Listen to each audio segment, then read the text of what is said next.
Incroyable. Tu te rappelles, toi, la première fois où tu as découvert Thriller? Là, tu me poses une colle, là, ça fait longtemps. Ça fait longtemps. Bah ouais. Déjà, c'était quel âge? Parce que moi, j'ai pas l'âge exact que j'ai eu, mais j'ai des événements marquants. Tu veux que je te raconte le moment précis où j'ai vu la première fois? Ouais, le moment précis. Je sais pas si tu t'en souviens. Je m'en souviens, malheureusement. Ah ouais? Enfin, heureusement et malheureusement. Tu vas comprendre très vite. Je te fais une version courte. Ouais. En gros, c'était bien avant que je sois moi-même fan de Michael Jackson. Okay. C'était de son vivant même. C'était avant 2009. Ok. C'était peut-être vers 2006-2007. Donc moi, à mes 7-8 ans. Et ma daronne a la merveilleuse idée de nous montrer à nous, tu vois, ses enfants. À 7-8 ans. Ouais, exactement. À 7-8 ans, tu vois. Thriller, elle fait, les enfants, faut que vous regardiez ça, c'est un monument. C'est normal, c'est sa génération, tu vois. Ouais. C'est peut-être même les dernières personnes à avoir vécu, avoir vécu Thriller en temps réel, on va dire. Ouais. Et donc, elle nous montre. Et moi, la scène la première transformation de Michael Jackson, là, quand il se transforme en loup-garou, qui fait Get away, comme ça, c'est le moment, très franchement, ça a cristallisé toutes les peurs que j'ai sur les loups-garous. T'as des peurs du loup-garou? Avec ça, oui, complètement. J'étais terrorisé par Tu te souviens de la scène, du coup, d'intro?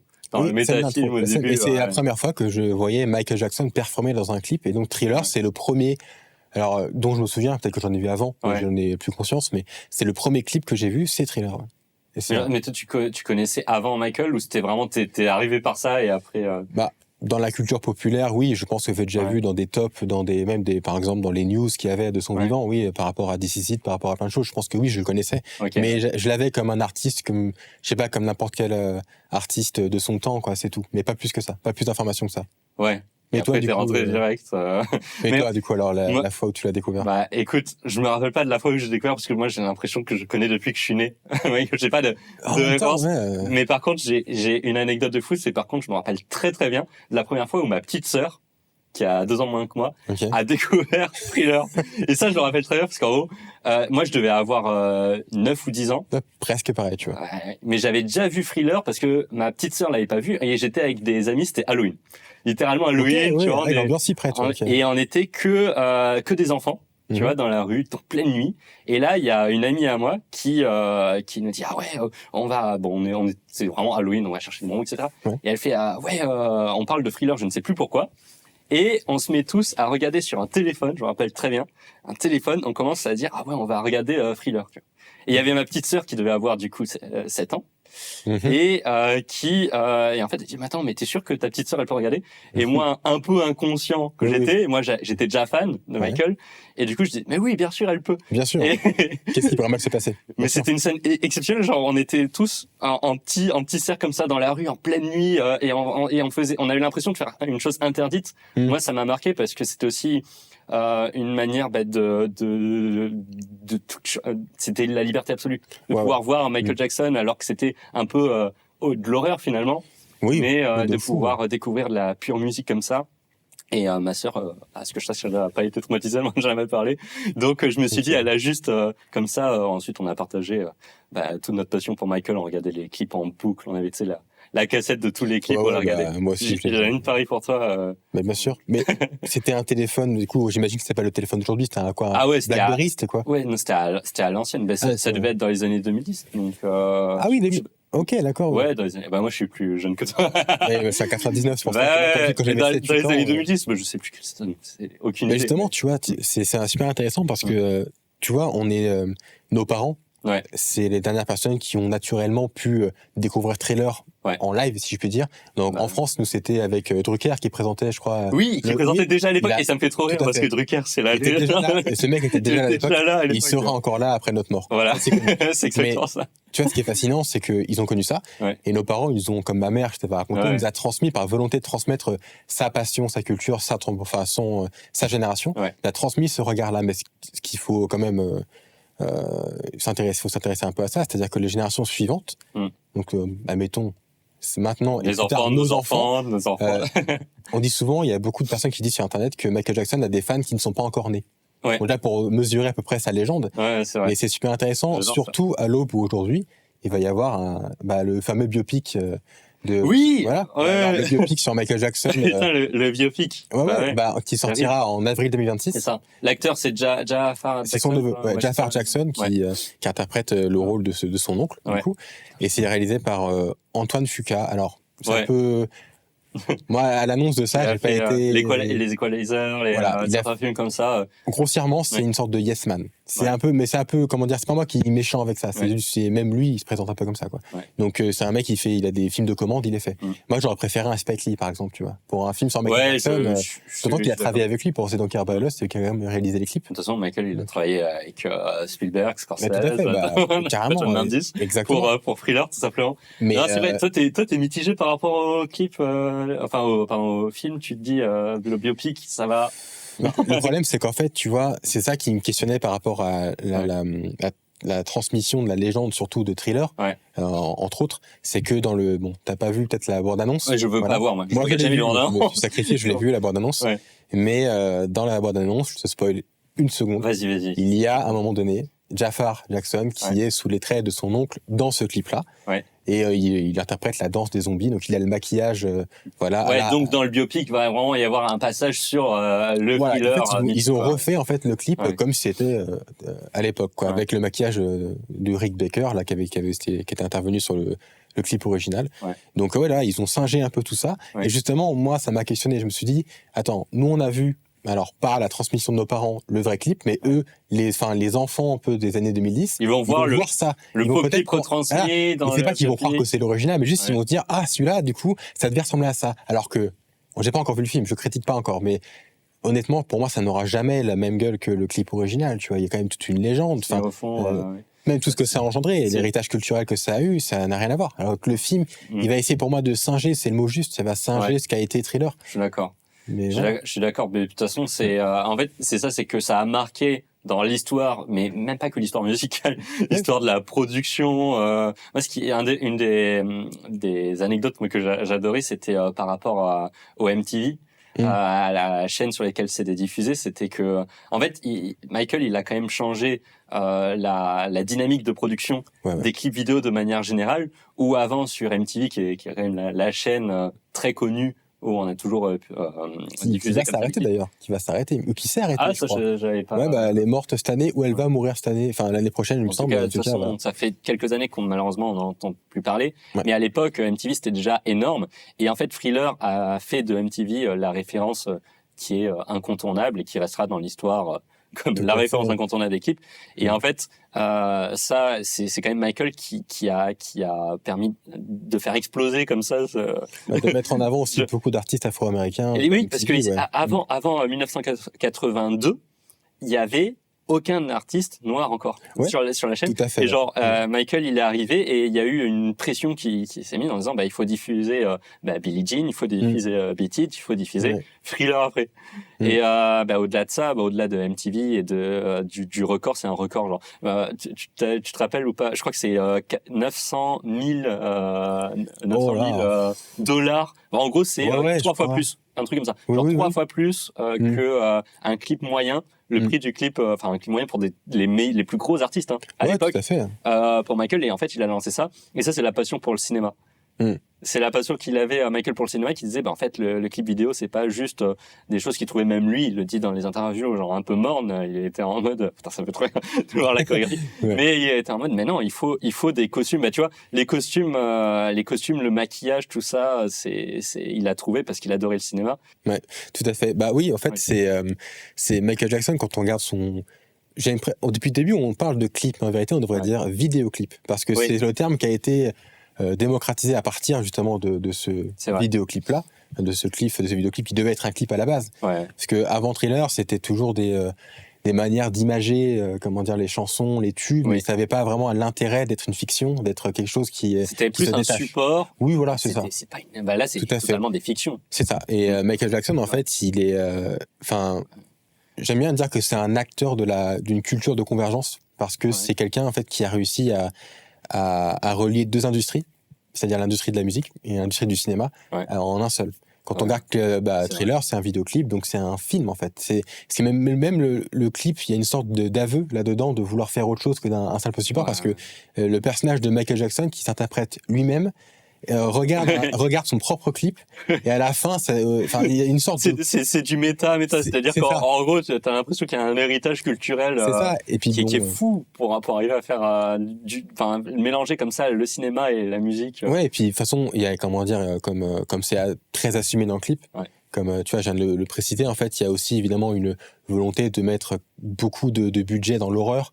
Ouais. En référence évidemment à John Landis, à son film Le Loup-garou de Londres qui est sorti un an auparavant, donc en 81, parce que 82 Thriller, et du coup c'était un an avant. 82 il tourne Thriller. Tout à fait. Après c'est diffusé, je sais plus si c'est diffusé la même année ou l'année suivante, mais en tout cas je sais pas sûr, mais en tout cas il y a une vraie référence, une auto-référence pour John Landis, mais une référence, un hommage à Michael Jackson au cinéma et la culture de l'horreur. Et puis moi, tu sais ce que j'adore par rapport à John Landis, c'est comment il a trouvé Michael, parce que ça vraiment c'est un des trucs que je préfère, c'est Michael, c'est déjà l'un des plus grands chanteurs à l'époque au monde, et il regarde le Loup-garou de Londres et du coup il se dit mais il est incroyable ce réal, je le veux, et du coup il appelle, et ce qui me faisait rire c'est que John Landis en plus il connaissait pas plus que, c'était déjà une star internationale Michael, mais il connaissait pas Michael Jackson plus que ça, John Landis, et ils se sont presque liés d'amitié rapidement, et John Landis s'est fait ouais mais ok, let's go, faisons ce clip. Et en fait c'est littéralement Michael qui est allé le chercher, c'est Michael qui s'est dit bah moi je veux que ça soit de l'horreur. Il s'est inspiré pour la scène, tu sais, se transforme en sorte de chat loup-garou, littéralement du Loup-garou de Londres. Oui, c'est ça. En fait, il a dit, je veux faire ça, quoi. C'est presque plan pour plan. C'est. Mais d'ailleurs, je me questionne. Je sais pas si Rick Baker, donc le fameux maquilleur de Thriller, qui est d'ailleurs considéré comme étant le maître des créatures fantastiques à Hollywood, du moins à cette époque-là. Donc, juste pour ça, je fais ça là. Il y a que des numéros 1 dans ça. C'est ça, exactement. Mais je sais pas s'il a honnêtement participé au Loup-garou de Londres. Il y a moyen. En vérité, oui, il a participé. C'est en fait parce que John Landis, il a pris la même équipe quasiment. Le costumier, le maquilleur, qui sont en fait que des stars, qui sont que les meilleurs dans leur domaine, tout à fait. Qui étaient déjà sur le Loup-garou de Londres. Alors en tout cas dans le domaine de l'horreur, et en fait Michael est fan simplement de cinéma, il faut le dire, il est fan de cinéma. D'ailleurs il a même joué dans plein de films qui n'étaient même pas ses propres clips aussi, ça s'est étendu.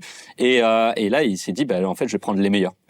C'est ça, il a pris les meilleurs et tout, et il en a fait une œuvre d'art à part entière. Mais tu vois justement le fait de prendre John Landis, et comme tu l'as dit, tu vois, ils sont devenus amis, à tel point que dans Black or White, John Landis revient à la réalisation. Ah oui, bah oui. Il revient, oui, c'est Black or White, on parlera peut-être de ça un jour, mais... Putain, j'espère qu'on va avoir l'occasion de le revoir sur cette télé, ça. Dire, il y en a trop, hein. Ce qui est intéressant de prendre un si grand nom que John Landis, parce que peut-être qu'aujourd'hui, John Landis a dit plus grand chose à notre génération, peut-être. Malheureusement. Ça, c'est le genre de truc qui me, ça reste, mais en tout cas, à l'époque, rien que de voir la scène de Loup-garou, directement, la référence est honnête. En fait, c'est pas, on est vraiment sur quelque chose de, c'est une référence, c'est un hommage. C'est quasiment les scènes, c'est copier-coller quand on voit les moustaches qui poussent. Oui, c'est pareil, la peau qui bouge et tout, c'est la même chose. Mais ce qui est intéressant avec, justement, John Landis, le choix de prendre John Landis, c'est que, ça va devenir une vraie, marque de fabrique chez Jackson, en fait, de prendre des auteurs pour ses clips et pas de prendre des Antoine Fuqua, quoi. C'est c'est un pic.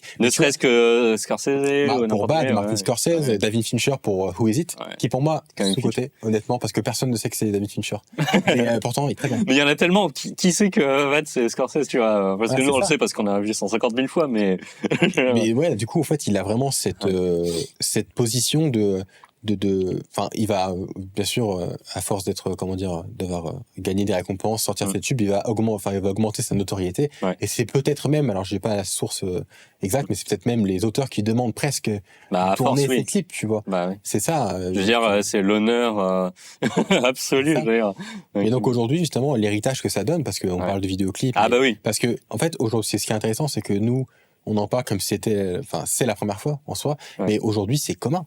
Cette chose-là, d'avoir des clips qui sont des vidéoclips et qui sont des histoires, qui sont des scénarios. C'est tellement démocratisé qu'il y a même plus de questions qui se posent, et on a du mal à imaginer que c'est finalement, chronologiquement, c'est quand même assez récent.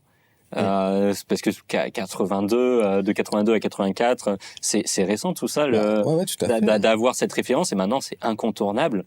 Et puis surtout, il a collaboré, Michael, avec plein de personnes qui sont encore en vie aujourd'hui. Ouais. Donc en fait, c'est à l'échelle humaine qu'on a pu voir l'histoire des clips vidéo arriver. Et je trouve ça bien parce que j'espère qu'on va pouvoir voir sur cette plein de clips. Et en fait, là, on commence quand même avec Thriller qui est la base, quoi. Il fallait, on avait discuté bien sûr de par qui commencer, mais Michael Jackson, c'est l'incontournable. On peut pas commencer sur autre chose que lui parce que évident. Par définition, la quasi-totalité des clips d'aujourd'hui, / vidéoclips, sont inspirés de Thriller. Mec, c'est inconscient, en fait, parce que il y a toujours cette culture il faut raconter quelque chose de plus que de la musique. C'est une base culturelle qui est... C'est con, mais je suis pas client, honnêtement, par exemple, de Sabrina Carpenter. Tu connais peut-être? Je connais un peu. Voilà. Récemment, je crois qu'il y a quelques mois, elle a sorti un vidéoclip avec Jenna Ortega. Donc ça entérine l'idée, le concept de mélanger du cinéma avec la musique, tu vois, c'est pas mal. Et il y a vraiment une fiction, ça part dans l'horreur, ça fait un bain de sang à Tarantino. Enfin, ça, c'est cette même culture-là. On prend un tube qui n'a pas forcément quelque chose à voir avec le clip, mais on va raconter quelque chose de plus avec le clip. Britney Spears l'a fait avant, Beyoncé qui s'est aussi accaparé pas mal. Beyoncé, c'est l'une des plus connues, on dit héritière de Michael. Moi, ça me fait penser aussi à une chanteuse que j'adore, qui est Sia, et qui est dans plusieurs de ses clips, mais notamment The Greatest. Tu vois, il y a une référence qui est un peu évidente à Thriller avec plein d'enfants qui sont déguisés comme ça dans une maison un peu abandonnée. Tout à fait. Ouais. Et en fait, j'adore aussi ces clips, mais c'est vrai que dans la culture contemporaine, en fait, on voit des références un peu partout. On les voit avec BTS tous les genres musicaux en fait reprennent d'une certaine manière Michael, pas forcément tout sur Thriller, mais beaucoup quand même sur ces clips-là. Je trouve ça fou. Ça veut dire que c'est actuel, mais même c'est inconscient comme genre. Mais c'est la même manière c'est presque aussi dans la manière de concevoir un divertissement spectaculaire, si tu veux. Donc là, on s'échappe un peu du clip en soi, mais comme tout part de là, forcément, ça se décline. Mais quand tu regardes, par exemple, la mi-temps du Super Bowl qu'avait fait Beyoncé, je sais plus que c'était dans quelle année, je crois peut-être en 2018, quelque chose comme ça. Ouais, il y a pas si longtemps que ça. Il y avait pas Coldplay aussi qui venait. Je sais plus. Mais en tout cas, Beyoncé était là. Et c'était l'événement, parce que Beyoncé, c'est une des plus grandes stars de notre génération. Et forcément, quand elle est arrivée, elle arrive avec ce blouson, ces vestes militaires. Qui était totalement inspiré de Dangerous Tour de Michael Jackson de 90. Mais c'est même plus inspiré que l'album, c'est inspiré aussi par la mi-temps du Super Bowl que Michael Jackson avait fait lui-même en 93, où il arrivait en sautant comme à son habitude, comme ça en mode très spectaculaire. Mais attends, mais t'as pas un jouet là-bas où on l'a... Il est là, exactement. On voit totalement le... Voilà, il est comme ça. En plus, c'est le jouet qu'elle fait un peu pareil. En mode Superman, tu vois.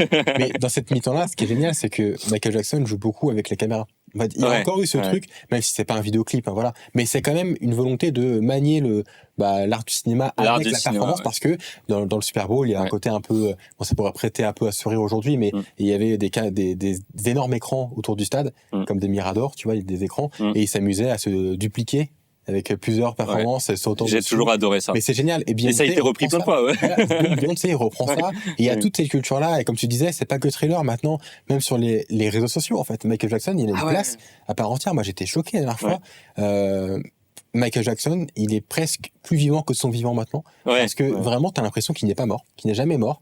Déjà parce que tout ce qui entoure son décès alimente toujours des théories du complot, des creepypastas maintenant sur Internet. Donc il y a vraiment une culture autour de Michael Jackson qui est plus vivante que jamais, malgré sa mort. C'est un peu ironique. Et c'est vrai que maintenant, il y a ce qu'on appelle des trends sur les réseaux. Il y a ces titres qui reviennent. Dernièrement, il y a eu la dernière saison de Stranger Things. Et il y a Rockin' Robin. J'ai vu que les gens ils redécouvraient, ils disaient mais c'est Michael. Alors que la chanson dans Stranger Things, c'est 10 secondes en arrière-plan. C'est vraiment mais tout le monde en parle, et ça me faisait trop, mais c'est juste trop bien utilisé.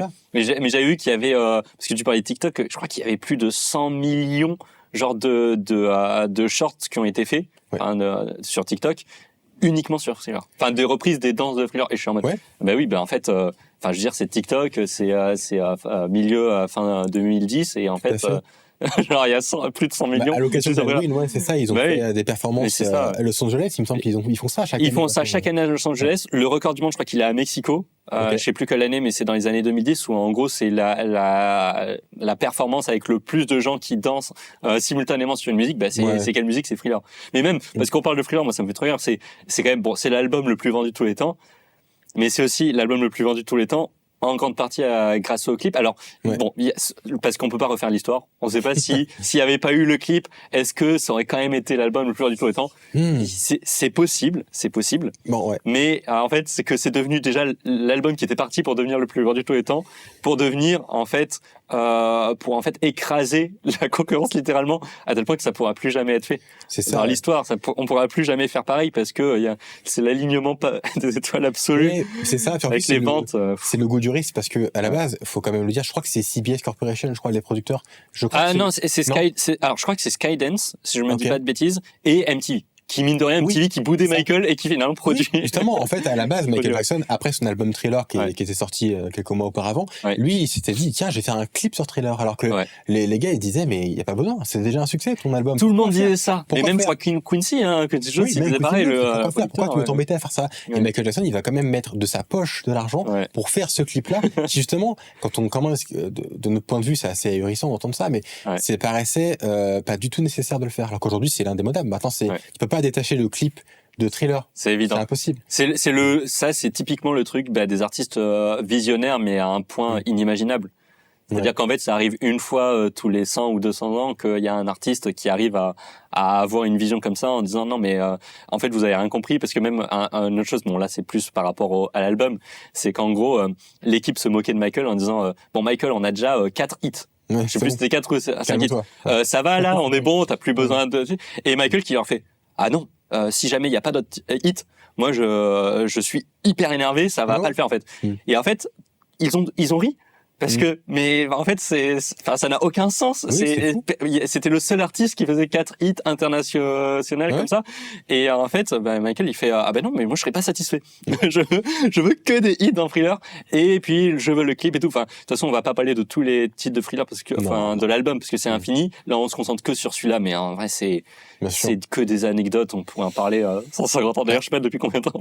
Je sais pas du tout. En tout cas, on peut dire que la volonté de Michael Jackson de vouloir faire plus, ça a apporté ses fruits, puisque il me semble que très récemment, il y a quelques mois, Michael Jackson a été élu la star la plus rentable de l'histoire. Oui. Voilà. Il n'a pas dépassé le milliard de recettes très récemment.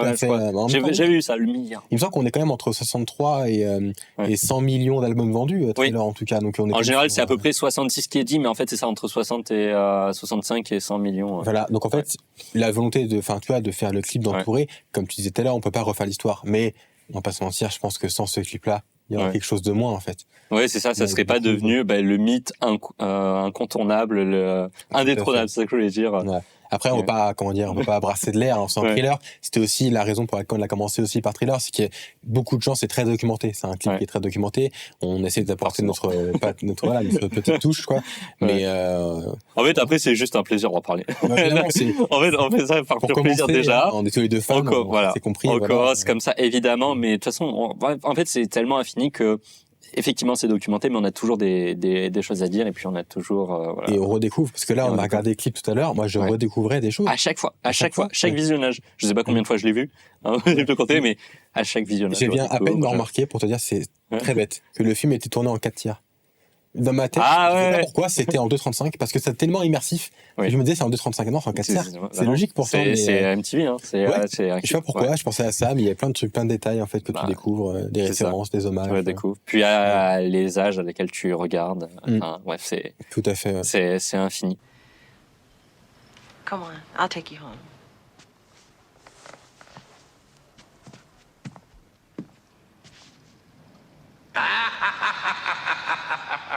C'était un jour un clip sur la chaîne de Radio Ciné. On espère que ça vous a plu. Et on vous dit à la prochaine. Ciao. Ciao.